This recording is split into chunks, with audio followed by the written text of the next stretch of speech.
Baik, hari ini kita akan belajar pelajaran akidah akhlak bab 5. Indahnya berperilaku terpuji. Ya, terpuji itu artinya baik. Ya. Nah, ini kita baca dulu nih apa nih? Bilal bin Rabah. Pernah dengar nama itu? Pernah Ustazah pernah sebutkan. Siapa? Bilal bin Rabah itu adalah seorang budak berkulit hitam. Ya. Bilal bin Rabah memang tidak tangguh bertarung. Tidak pandai berperang. Ya. Tetapi ketangguhannya dalam Islam melampaui ketangguhan para pemuda tangguh manapun. Imannya sama sekali tidak goyah, walaupun dicerca siksaan yang tidak ringan. Nah, jika kita menyebut nama Bilal bin Rabah, kita pasti terbayang kisah keteguhan hati seorang muslim sejati. Betapa tidak, saat umat Islam masih berjumlah sedikit, ya, dan kekejaman yang diterima oleh kaum muslimin, seorang budak berkulit hitam bertekad bulat dan mengikrarkan diri beriman kepada Allah. Nah, tentunya kita sudah tidak sabar ya ingin mengetahui bagaimana kisahnya. Ya, kita baca kisah Bilal bin Rabah. Keteguhan dan ketabahan Bilal bin Rabah. Namanya adalah Bilal bin Rabah. Dia adalah seorang muadzin Rasulullah Shallallahu alaihi wasallam. Muadzin berarti artinya orang yang mengumandangkan azan. Jadi Bilal bin Rabah ini adalah seorang yang pekerjaannya mengumandangkan azan, atau disebut juga dengan seorang muadzin. Nah, Bilal ini memiliki kisah yang menarik tentang sebuah perjuangan mempertahankan akidah. Sebuah kisah yang tidak akan pernah membosankan, walaupun terus diulang-ulang sepanjang zaman. Kekuatan alunan suaranya akan membuat setiap orang tetap penasaran untuk mendengarnya. Bilal lahir di daerah As-Sarah sekitar 43 tahun sebelum hijrah. Ayahnya bernama Rabah. Nah, oleh karena itu namanya dia jadi siapa?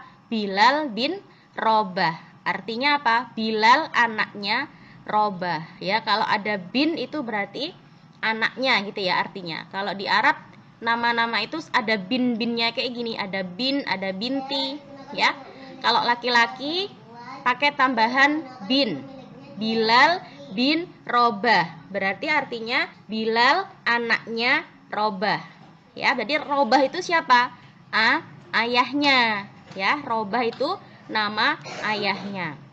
Sedangkan ibunya bernama Hamamah, seorang budak wanita berkulit hitam yang tinggal di Mekah. Jadi zaman dahulu itu kalau budak, ya, ayahnya budak, ibunya budak, otomatis anaknya juga jadi budak. Nah, itu turun temurun terus seperti itu ya. Nanti anaknya lagi jadi budak lagi, anaknya lagi jadi budak lagi, ya. Kalau dia tidak dibebaskan, tidak dimerdekakan, dia akan keturunannya itu akan terus menjadi budak. Ya, budak itu apa? Budak itu orang yang tidak punya kemerdekaan. Ya, dia tidak bebas seperti kita. Bukan orang merdeka seperti kita ya. Dia harus terus ikut bersama tuannya, ya. Harus mau disuruh-suruh, bahkan kerja nggak digaji, nggak dikasih uang. Pokoknya semua yang dilakukan, semua yang disuruh sama tuannya itu dia harus menaati. Nah, itu budak zaman dahulu. Tapi kalau sekarang sudah tidak ada perbudakan lagi, ya. Itu maksudnya budak. Nah, tadi ibunya namanya siapa? Hamamah, ya, tinggalnya di Mekah. Nah, karena ibunya itu sebagian orang memanggil Bilal dengan nama Ibnu Sauda, artinya putra dari wanita berkulit hitam, ya. Karena ibunya kulitnya hitam. Jadi Bilal juga kulitnya juga hitam. Budak berkulit hitam. Ya, jadi dia dipanggil dengan nama Ibnu Sauda, artinya anak seorang wanita yang berkulit hitam. Bilal dibesarkan di kota Ummul Qura, Mekah, sebagai seorang budak milik keluarga Bani Abduddar.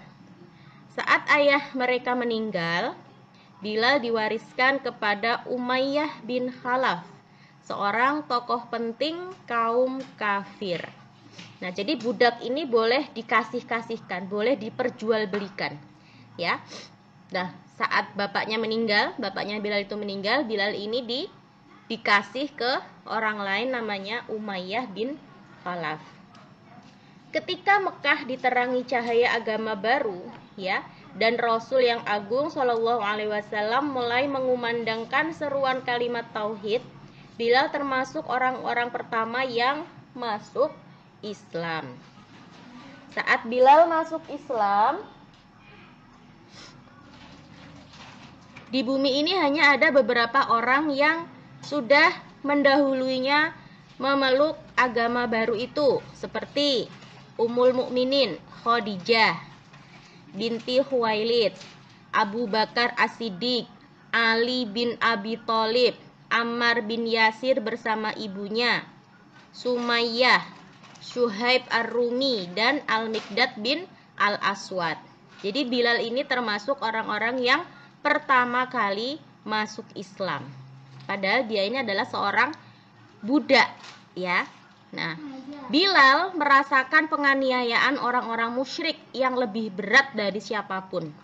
Berbagai macam kekerasan, siksaan, dan kekejaman mendera tubuhnya.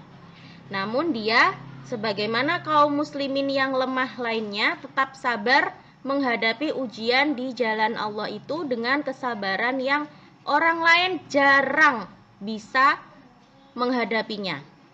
Ya. Jadi sebagaimana yang dialami oleh orang-orang lain, orang kaum muslimin yang lain, Bila juga merasakan kekerasan, kekejaman dan siksaan dari kaum kafir Quraisy. Apalagi dia seorang budak gitu kan. Lebih dia apa? Lebih disiksa lagi, lebih dianiaya lagi. Nah, orang-orang Islam seperti Abu Bakar dan Ali bin Abi Thalib masih memiliki keluarga dan suku yang membela mereka. Nah, kalau Ali ya dan Abu Bakar ya, karena Abu Bakar ini orang kaya ya, dan Ali ini adalah keluarganya termasuk pembesar Quraisy. Jadi mereka, Abu Bakar dan Ali ini masih bisa membela diri, masih bisa mendapatkan perlindungan dari keluarganya.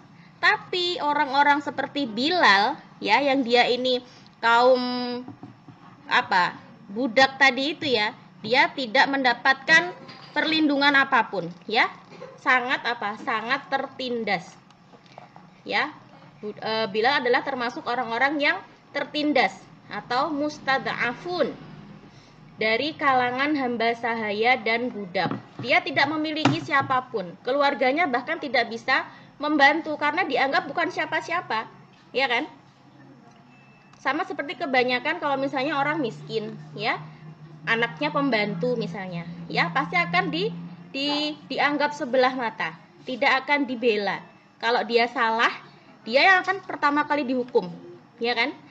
Beda dengan anaknya orang kaya misalnya, beda dengan anaknya pejabat, anaknya presiden, pasti banyak yang membela.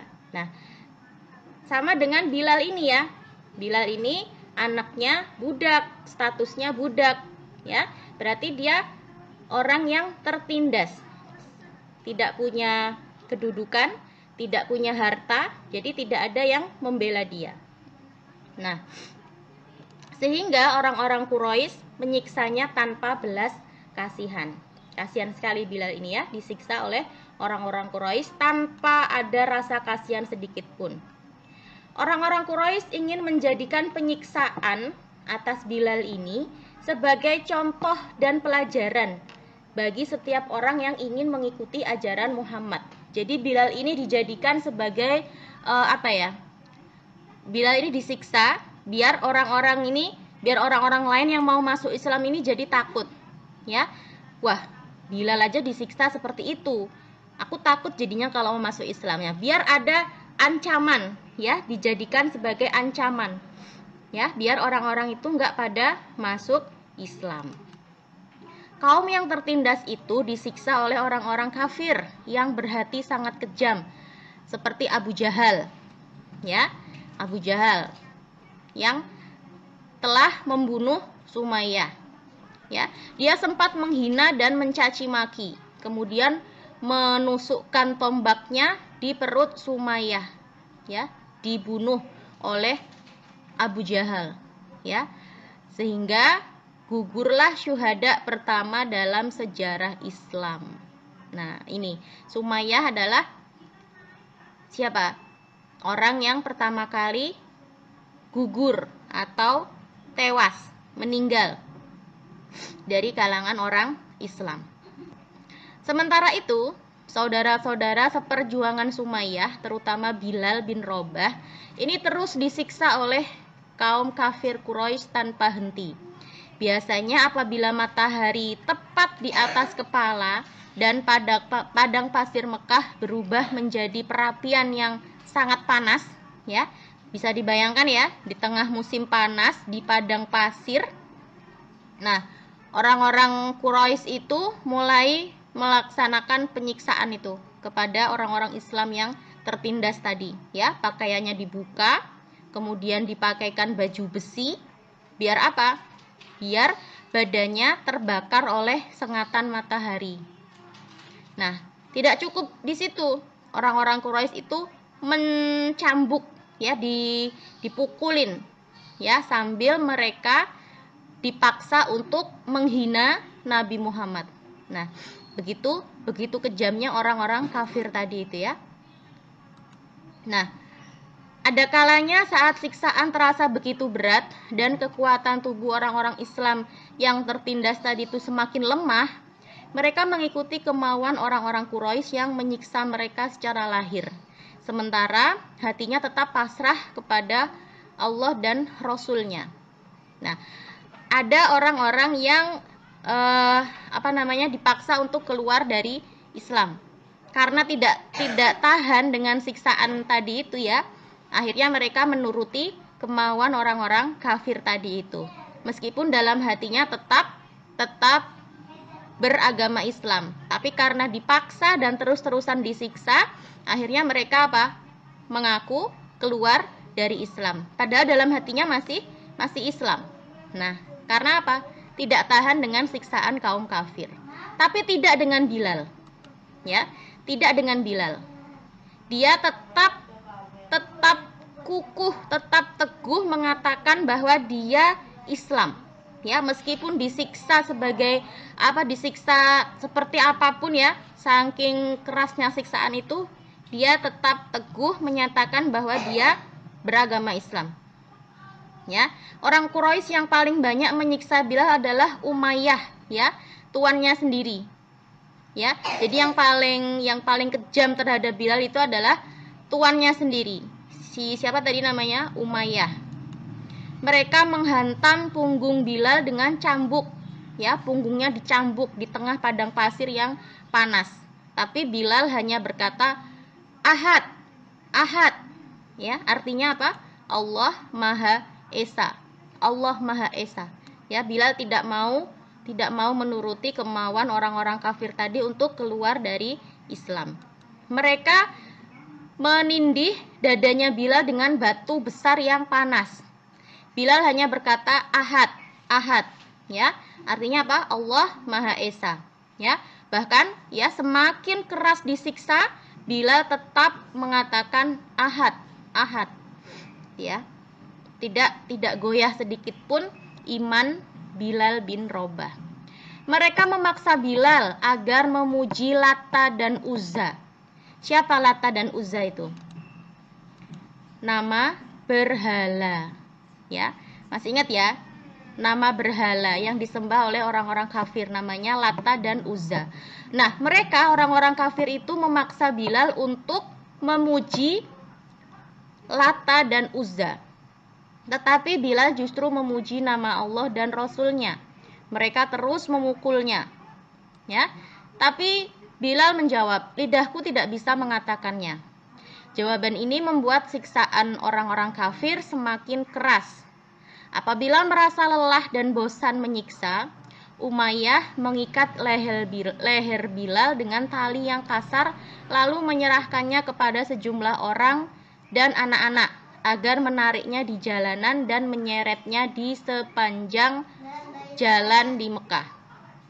Ya, jadi Bilal ini udah bener-bener deh pokoknya ya, ditali lehernya dan diseret di sepanjang jalan.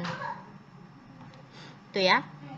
Nah, sementara itu Bilal tetap menerima siksaan itu ya, dan terus mengumandangkan pernyataan agungnya Ahad, Ahad, Ahad, Allah Maha Esa, Allah Maha Esa.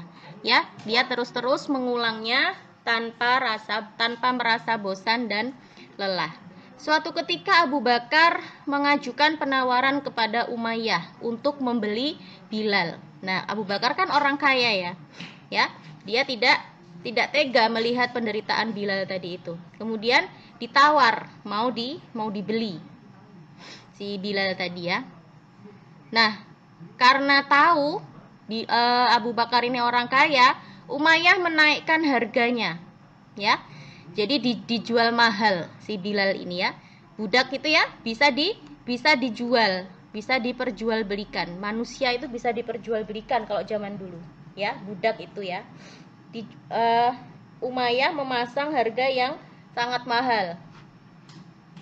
Nah, dia mengira Abu Bakar tidak akan mau membayarnya. Tapi ternyata Abu Bakar setuju, walaupun harus mengeluarkan 9 uqiyah emas, ya, walaupun harganya sangat mahal.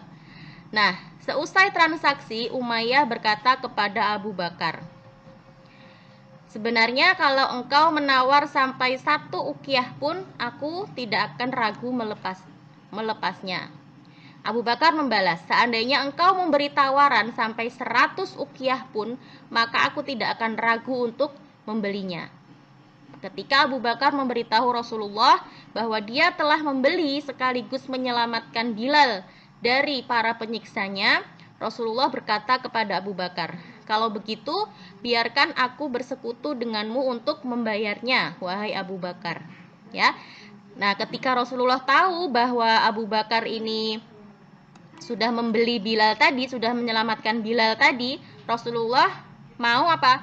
Mau menawarkan sebagian uangnya, ya, kepada Abu Bakar. Tapi kata Abu Bakar apa? Aku sudah memerdekakannya, wahai Rasulullah. Jadi si Bilal tadi dibeli, kemudian dimerdekakan. Berarti dia statusnya sudah bukan budak lagi.